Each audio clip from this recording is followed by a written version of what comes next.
Одново вандализам имаме во главниот град. Овој пат мета беше жена парк, жена борец во центарот на Скопје, кој што вчера место за релаксација изгледаше како една руина.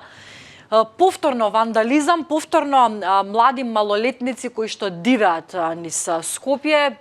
Што треба да преземеме? Зошто се случуваат овие работи? Очигледно треба да се преземе нешто и Горан Герасимовски, градоначалникот на центар, имаше конкретен предлог, нели, тие да полицијата да ги најде, да ги идентификува и да ги казни, а во казната да бидат вклучени и нивните родители, кои што не знаат што прават нивните деца, малолетни, во текот на ноќните часови, кога тие треба да бидат дома, и тука имаше некои празни шишиња со жесток алкохол, значи очигледно прво се пиело, па подосна и се кршело. Баш ја утринова поминав покрај паркот, што е, да кажем, единственото зеленило во центарот на Скопје, единственото станато зеленило, и тоа беше навистина една грозна гледка која би морала да не би смело тоа да се повторува, и не е единствен случај, тоа постојано се случува и во самиот парк постојано се случува. Се сеќаваме, нели, на оние проблеми што ги имавме со бистата на Славко Јаневски, кој ето од некоја причина, дури ја дознавме причината, бил удбаш, бил, не знам, такви некои небулозности. Да. Поради тоа неговата биста беше постојано вандализирана. Да, и се сеќаваме дека и неодамна имавме еден непријатен момент кога малолетници, повторно средношколци, земале багер во Капиштец, повторно се случува тоа околу центарот на градот, земале багер, не знам како успеале да го запалат, тоа уште остана мистерија, си го возеле багерот и при тоа уништиле многу автомобили кои што биле паркирани. Потоа имавме исто така во Капиштец во паркот кај Зебра, исто така една немила ситуација, до палење, до кршење, до...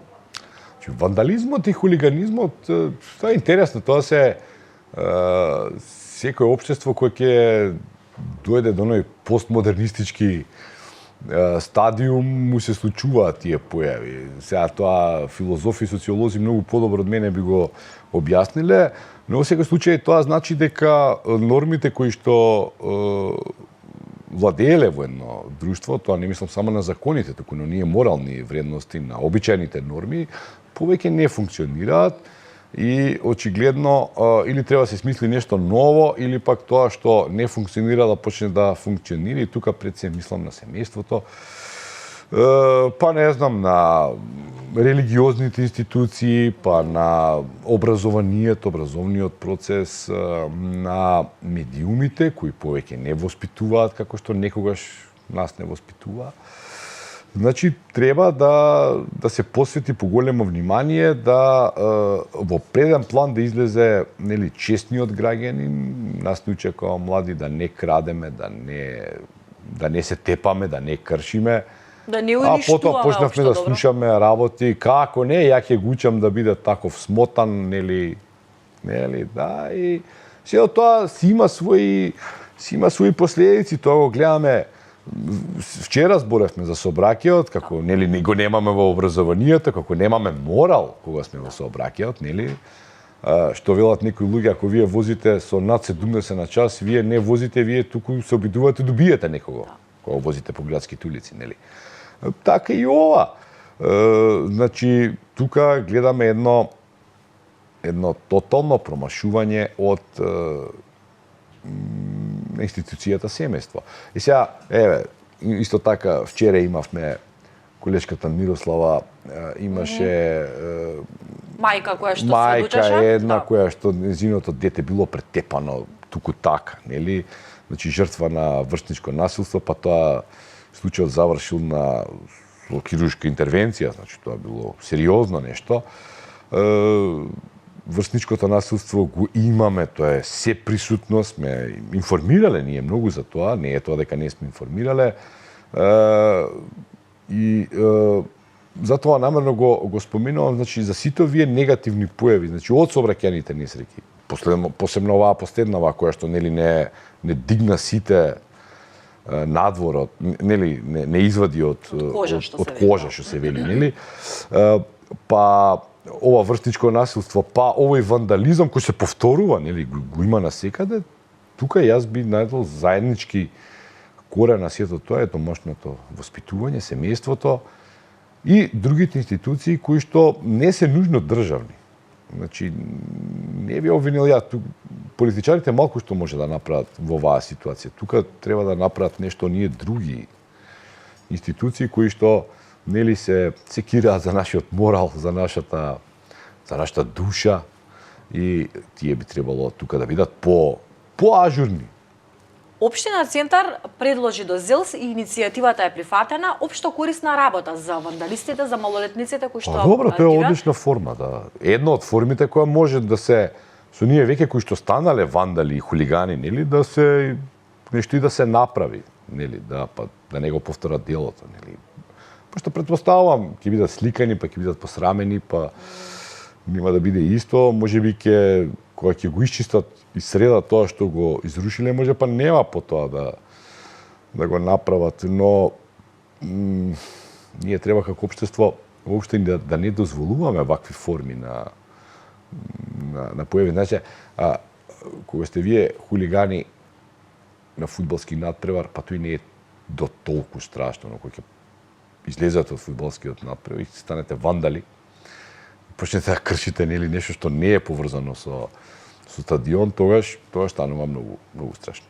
Да, и можеби и овие нови генерации сакаат и некаква порака да испратат со се ова што го прават, значи можеби сакаат да испратат порака дека системот скршнал на некоја страна и дека навистина треба да се несвесно можеби, да. Несвесно испраќаат.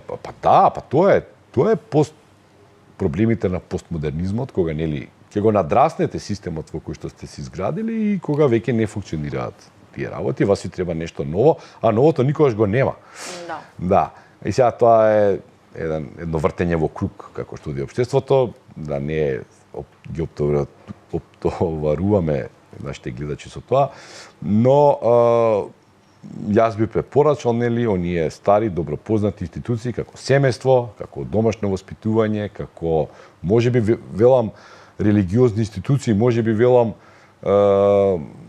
организации како што се извидници, не знам, на времето имаше феријалци, не знам, па на времето се одеше и на работни акции. Да. Поместо да ги праќаме да работат од кога ќе скршат нешто, организирате ги да работат нешто без да скршат ништо.